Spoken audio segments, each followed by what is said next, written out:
আর একটা দোয়া শিখাই দেই। ইনশাআল্লাহ এই দোয়া করলে রিজিক তো বাড়বেই ইনশাআল্লাহ, আপনার যত ঋণ আছে ইনশাআল্লাহ আল্লাহ পাক শোধ করে দিবে। বিশ্বাস করলেন না? এই দোয়া শিখাই দিচ্ছি, এই জন্য আমাকে হাদিয়া দেওয়া দরকার, স্পেশালি আমাকে এখন হাদিয়া দেওয়া দরকার।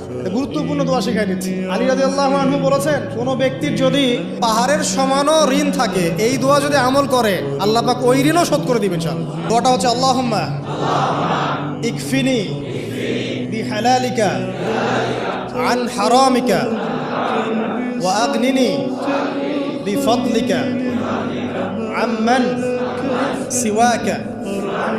এই দোয়াটা ছোট না, এটা মুখস্থ করবেন, সেজদায় পড়বেন, নামাজের সেজদায় পড়বেন, আত্তাহিয়াতু দরুদ শেষ তারপরে পড়বেন, নামাজ শেষে হাত তুলে করবেন, যখন তখন শেষ রাত্রে করবেন, ইনশাআল্লাহ দেখবেন আপনার ঋণ বলতে কিছু থাকবে না।